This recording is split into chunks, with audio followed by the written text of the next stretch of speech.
Quais os passos para construir o laudo ou parecer fisioterapêutico? Hoje, no episódio 3 da terceira temporada da Peritoteca. Está começando agora mais um episódio da Peritoteca, com Douglas Garcia e Thiago Marquesi. Venha navegar no oceano azul da perícia fisioterapêutica.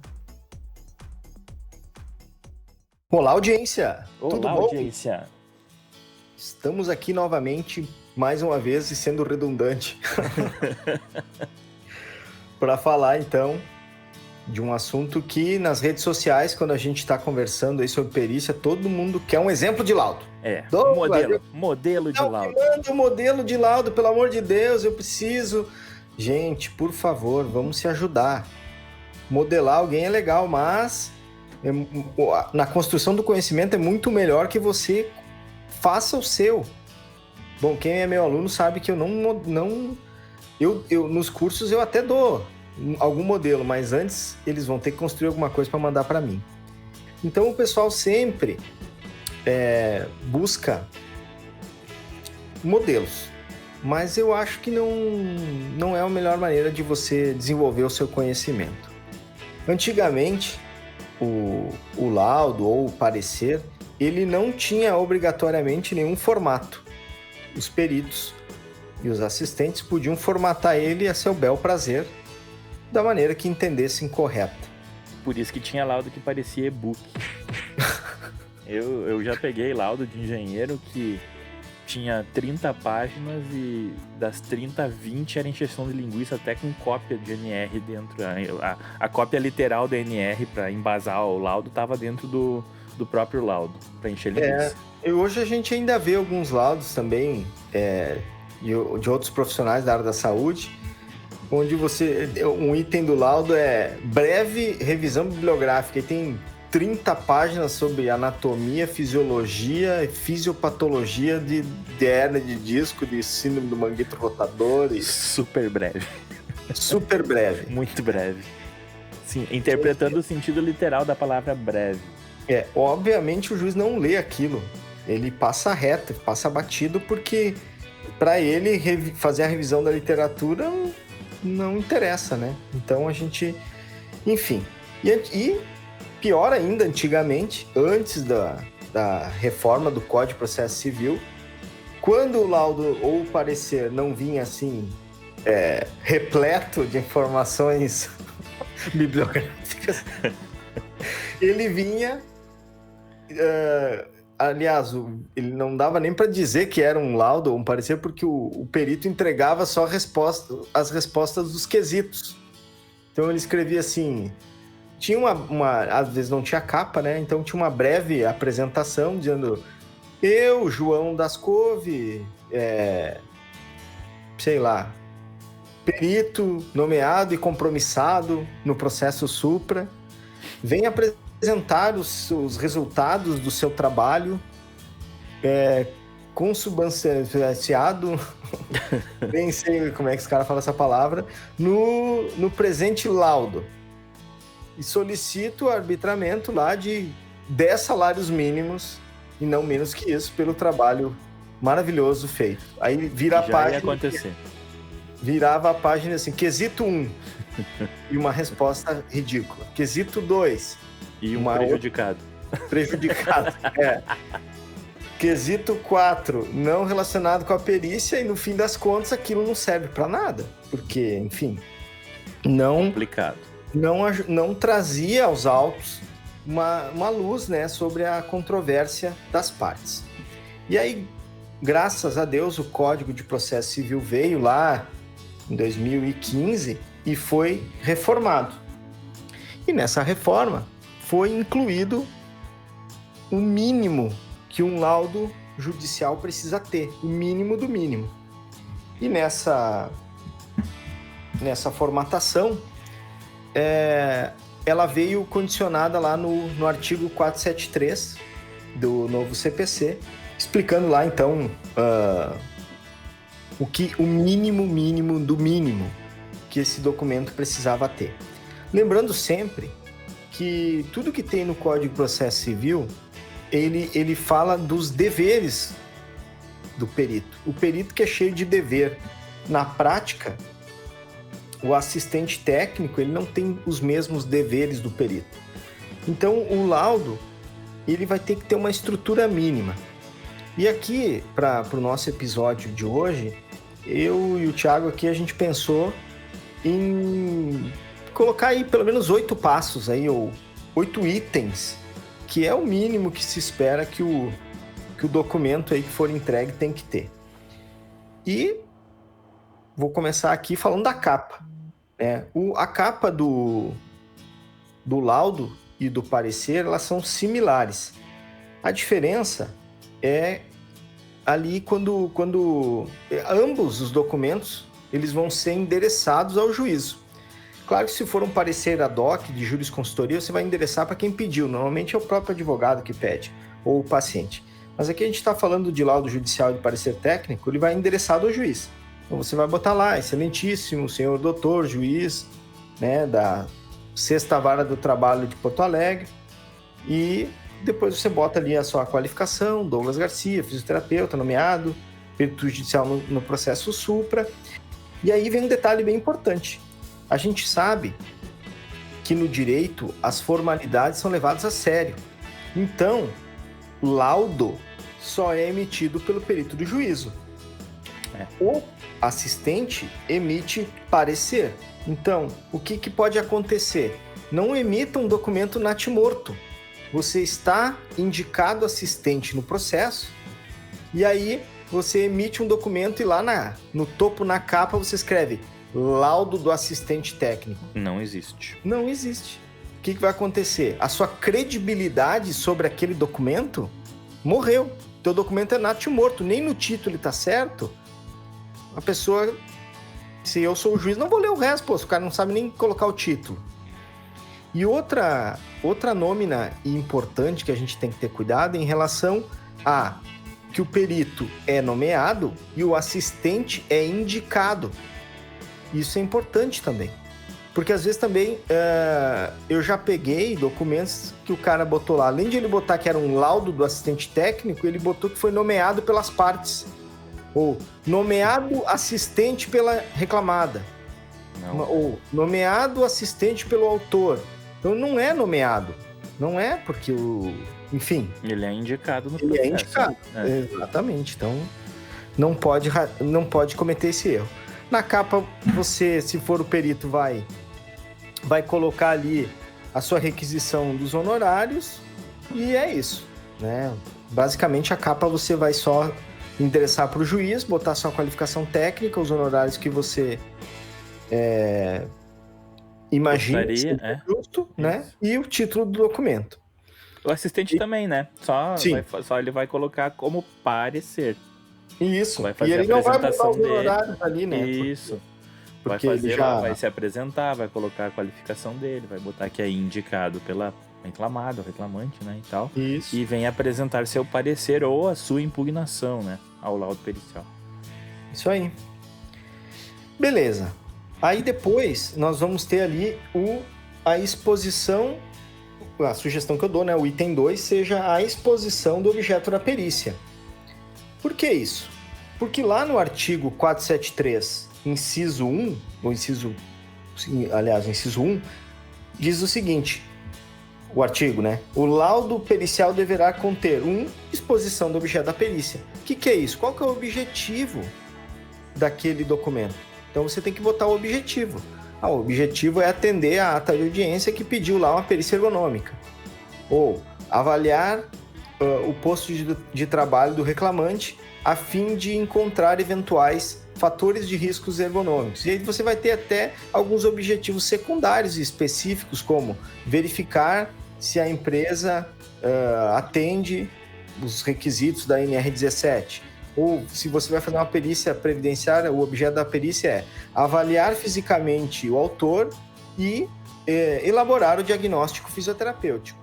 Avaliar fisicamente o autor e apontar as deficiências estruturais e funcionais, bem como as limitações de capacidade, restrição de desempenho, qualificado pela CIF.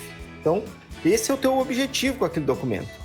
E é muito importante, e é um dos itens que eu mais utilizo para fazer impugnação, é ver depois, no final, se a conclusão está alinhada com o objeto. Né? Porque a gente já pegou aí, sei lá, o objetivo era avaliar fisicamente o reclamante, ou o autor, e lá no final a conclusão é, tem risco ergonômico. Tá, mas e aí? Só um pouquinho, né? Mas me ajuda, né? Ou perícia com o engenheiro para nexo e ele faz nexo com outras patologias também. Isso. A perícia é ato transversal, né? Aí o cara vai lá, a peça inicial tá falando tudo em cima do túnel do carpo. Aí ele vai lá na tarefa e aplica um NIOSH e diz que tem risco de coluna. Poxa. Não é objeto da perícia. Não é objeto da perícia. Não foi para isso que a perícia foi designada. Então, o objetivo tem que estar bem esclarecido, bem pontuado, bem tudo. Muito bem. Depois, um item importante normalmente, se a perícia for fisioterapêutica, que você vai avaliar a pessoa, você tem que ter os diagnósticos clínicos. Então, você vai ter ali os exames de imagem, você vai ter os atestados com a CID, e aí você tem que encontrar o fulcro da perícia. Né? Isso você vai ter em todas as áreas, trabalhista, previdenciária e tudo mais. Então você vai ter ali, você tem que especificar ali qual é a estrutura que você vai de fato avaliar. Então pontua isso ali como item 3 do diagnóstico clínico. Depois, no item 4, vem a anamnese. Bom, aí a anamnese... Não vou ensinar a anamnese para vocês, mas a anamnese... Um pitaquinho nisso daí só. Tá. Não sei se tu vai falar mais pra frente e tal, mas eu me lembrei agora. Quando for colocar na anamnese, um dos itens dentro do... Vou dizer um capítulo, pega lá no Word, né, num título, um subtítulo do título da anamnese pode ser também os conceitos, né? Isso. Então, né, colocar lá, porque às vezes a gente vai se referir a algum termo técnico e quem tá lendo não sabe o que é. Então vai procurar, vai ver lá. Tipo, conceito de incapacidade funcional, conceito de capacidade funcional, incapacidade laboral, alguma coisa assim, para nortear um pouco também até o que você vai escrever depois.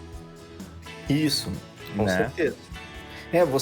Porque o que acontece muitas vezes, é bem importante isso que o Thiago falou, porque quando você estiver elaborando um documento e você se referir a algum termo ou uma patologia, alguma coisa que você não faz um conceito antes, você abre imagem para pergunta. Então, eu costumo fazer isso até nos meus... Vou falar aqui dos laudos ergonômicos. Eu tenho um item no laudo que é métodos e conceitos. Então, eu coloco lá que é o conceito de repetitividade, de postura inadequada, de imposição de força. Que daí, quando eu vou falar assim, aqui tinha repetitividade, aqui tinha postura inadequada, não preciso ficar explicando o que é isso. Já está posto isso, já foi colocado no documento ali que tinha esse problema aí. E aí, quando a anamnese, que o Thiago falou, e depois o próximo item, que é o item 5, que é o exame físico específico, aí você vai partir para o exame, se for uma perícia na pessoa, o exame com inspeção visual, inspeção palpatória, testes específicos, avaliação das funções relacionadas ao movimento, principalmente função mobilidade articular ativa. Isso, função força, função dor, função marcha, função equilíbrio, enfim. E aí esses dois itens, eles vão atender o inciso 2 e o inciso 3 do artigo 473, que vai dizer o seguinte: que o laudo deverá conter o inciso 2, a análise técnica ou científica realizada por perito. Então, esse item aqui veio para acabar com aqueles laudos que era só entregue resposta aos quesitos, isso era ridículo. E depois vem assim, a indicação do método utilizado, esclarecendo e demonstrando ser predominantemente aceito pelos especialistas da área do conhecimento, da qual se originou. Esse inciso é o inciso que protege o perito, principalmente, volta e meia de ergonomia, né? Porque é onde tem mais demanda. protege o perito ergonômico de usar uma ferramenta ergonômica que não é sensível, tão boa. Ou amplamente aceita. É, tão boa para aquele caso. Então, a gente sabe, por exemplo, que, sei lá, que a ISO 11228 anexo 3 é a melhor para analisar a repetitividade. Mas aí, chegou lá na hora, o cara resolveu usar, sei lá, rula, né? Não que não possa, né? Não que não possa. Porém, contudo, todavia, no entanto, não é o mais recomendável. Não é o mais recomendável, é uma ferramenta que não tem muita sensibilidade. Mas ninguém vai poder dizer que ele errou o método ou que aquele método não serve. Não serve, entre aspas. Por quê? Porque ele é predominantemente aceito pelos especialistas. Então, vão me dizer que os ergonomistas não usam essas ferramentas. Usam. Então, mata aí, não tem o que fazer. E tem que ter um cuidado especial em cima dessas ferramentas. Tipo o Rula, por exemplo. O Rula não vai te apontar que existe um problema, literalmente, né? Ele vai te dar vai te nortear, porque ele vai dizer lá, investigar. Investigar não é um risco. Ele não quantifica risco. Ele não quantifica o risco, ele vai apontar onde é que você tem que ir. Daí você vai usar uma outra ferramenta, ou o seu conhecimento, eu costumo dizer, né? Vou usar o meu conhecimento para fazer a minha análise e vou pegar o elemento que a ferramenta me trouxe e vou ver se aquilo confrontar com o que eu tô vendo na atividade. Porque às vezes a ferramenta pode dar um risco para ombro no momento que eu tô olhando, mas durante todo o ciclo a pessoa pode fazer só uma vez aquilo. Então a frequência de exposição é muito baixa pro problema. Então vamos cair naquela redundância, né? Vou botar uma foto no laudo e vou usar o Rula naquela foto. Não é assim que funciona. Mesma coisa o OAS, mesma coisa o Reba, o Hall, o Murigarg, né? Eu tenho que fazer a Suzanne Rogers. A Suzanne Rogers até passa, mas as outras ferramentas, assim, eu tenho que decompor a atividade. Então, sim, a pega, a montagem, a conferência, não sei o que, e fazer o Rula em cada uma dessas aí. Ou separar por frames e dá mais trabalho? Dá mais trabalho, mas tu consegue ter uma ideia de um quadro geral. É que nem um exame, né? Falando em anamnese, eu faço toda a anamnese, o exame clínico. Tem uma frase que eu não sei quem é o autor, mas que a gente usa muito na prática de semiologia, né? A clínica é soberana. Então, o exame é complementar. Então, eu faço a minha análise, a minha anamnese, e se eu tiver dúvidas, eu faço um exame complementar. Na análise do posto de trabalho é a mesma coisa. Eu faço a minha observação baseado no meu conhecimento de biomecânica, de cinesiologia, e a ferramenta é o exame complementar. Né? A gente tem que ter essa ligação, porque um laudo simplesmente pautado na ferramenta exclusivamente, sem uma discussão teórica em cima do conhecimento da biomecânica, da patologia, da cinesiopatologia ou da patocinesiologia, para mim, não serve se vem do perito. Ele tem que ser mais incisivo. Ele pode usar a ferramenta? Pode. Mas ele tem que fazer uma discussão técnico-científica não só baseada na ferramenta. Você está ouvindo o melhor podcast sobre perícia fisioterapêutica do Brasil, Peritoteca.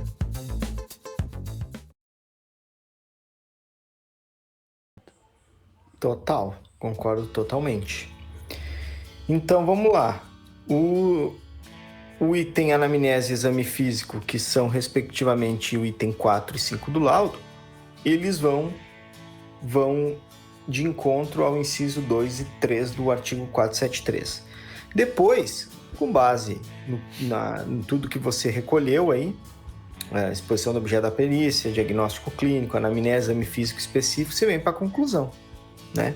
Aí na conclusão você tem que estar alinhado ao objeto da perícia e ela tem que estar apoiada e fundamentada nos outros itens da coleta que você fez. Anamnese, diagnóstico clínico, exame físico. Se for uma perícia de ergonomia, eu criaria um outro item aqui, que seria análise técnica e discussão. E dentro desse item a gente trataria as questões envolvendo a tarefa real do indivíduo, né? O ato transversal em cima da tarefa real. Esses itens que a gente discutiu até aqui, eles vão caber melhor numa perícia na pessoa, né? A perícia fisioterapêutica propriamente dita. Depois, o item 7 é resposta aos quesitos. E esse item é obrigatório ao perito. O assistente técnico não é obrigado a responder os quesitos. Então você tem que... Já vi muito laudo e parecer de outros processos que o assistente faz a pergunta e já responde. Tem assistente que responde os quesitos. Mas não tem porquê. É opcional, né? Não é obrigatório. E aí, a obrigação de responder quesitos, ela vai de encontro ao inciso 4 do artigo 473, que fala assim: o laudo pericial deverá conter resposta conclusiva a todos os quesitos apresentados pelo juiz, pelas partes e pelo órgão do Ministério Público. Então, não tem como o laudo ficar sem isso. O parágrafo 1º desse artigo é interessante porque ele fala o seguinte: no laudo, o perito deve apresentar sua fundamentação em linguagem simples e com coerência lógica, indicando como alcançou a sua conclusão. Então, esse parágrafo ele exige que o perito conte uma história, o passo a passo, que fez com que ele alcançasse aquela conclusão. E isso vai também de encontro à anamnese e o exame físico e tudo aquilo que o Thiago falou antes de ter aquela discussão técnica em cima. Por quê? Porque o parágrafo 2º vai dizer o seguinte, que é vedado ao perito ultrapassar os limites da sua designação, bem como emitir opinião pessoal que excedam o exame técnico ou científico do objeto da perícia. Então, quando ele não expõe a maneira que ele alcançou o resultado, o laudo fica opinativo e opinião ele não pode dar. Então as coisas ficam mais ou menos amarradas. Esse artigo é uma bênção, né? Porque antigamente tá louco, né? Eu até tenho uma para contar. Dessa semana eu mandei pro Douglas. Eu tava auxiliando numa impugnação de uma perícia de acidente, né? E foi feita a impugnação em cima do laudo do perito, porque o perito apontou sobre uma queda de escada, que a escada não estava de acordo com a NR12 e colou lá o trecho da NR12 que diz que a escada tem que ser estável e não propiciar o tombamento.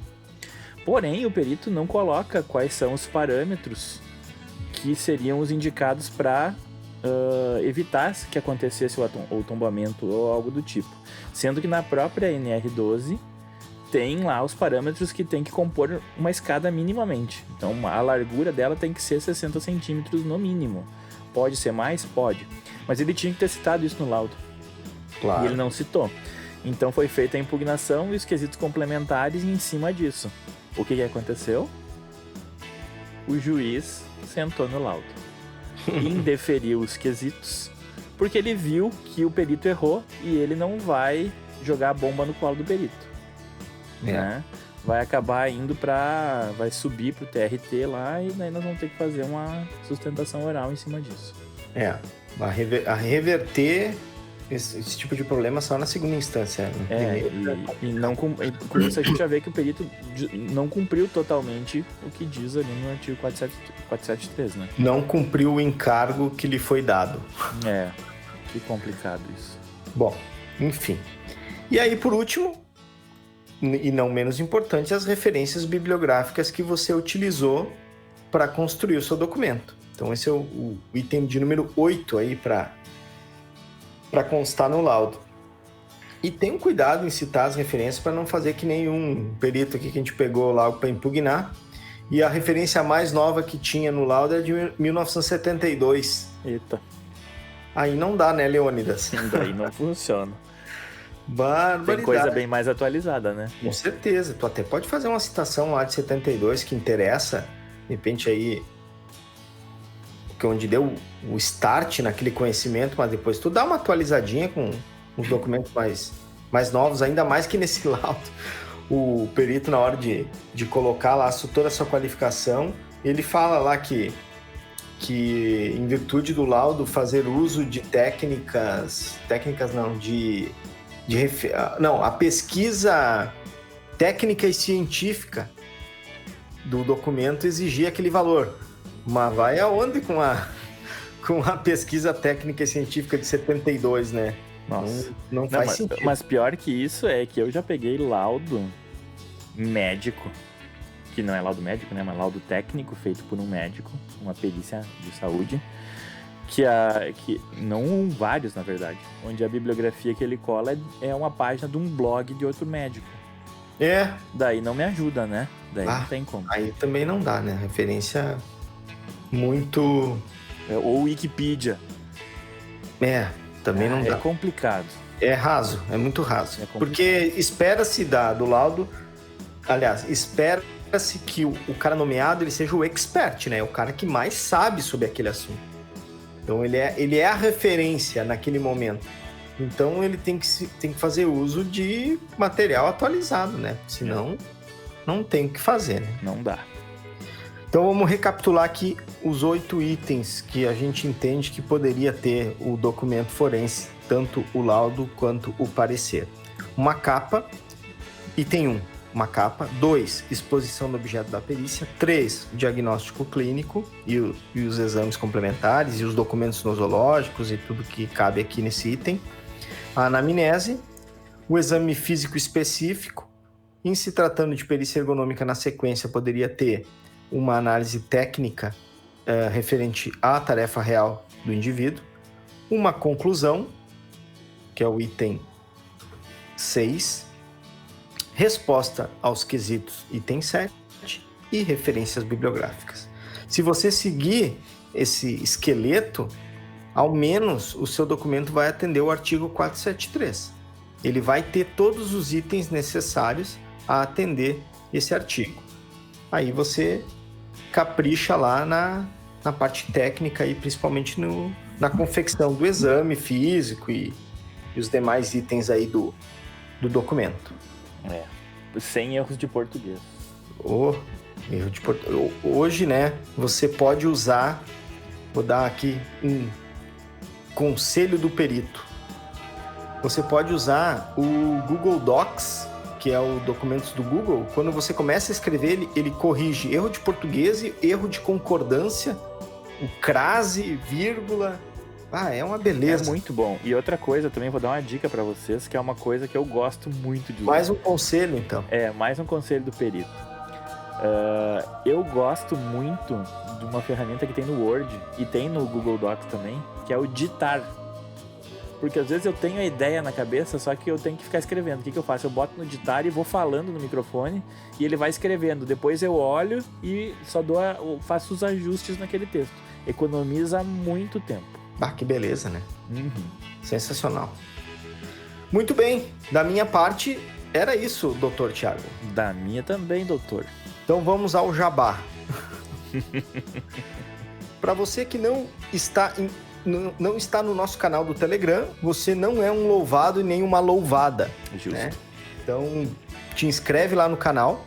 Lá no canal a gente coloca publicações do que a gente escreve, tem material, tem PDF, tem link, tem planilha, tem contrato, tem uma porrada de material lá no canal da Peritoteca, do Telegram. O grupo da Peritoteca no Telegram, que é o grupo de discussão, onde a gente comenta, discute, enfim, troca uma ideia. Tira umas dúvidas, troca uma ideia. Nos siga no Instagram, @Peritoteca. Siga-me também, @Douglas Garcia Físio. Siga o doutor... Não, @Thiago Marchese. @Thiago Marchese. Sem CH e Marchese, na verdade, se escreve, né? Isso aí. E muito obrigado por ter emprestado o seu ouvido e o seu tímpano. E até a próxima. Até a próxima, pessoal.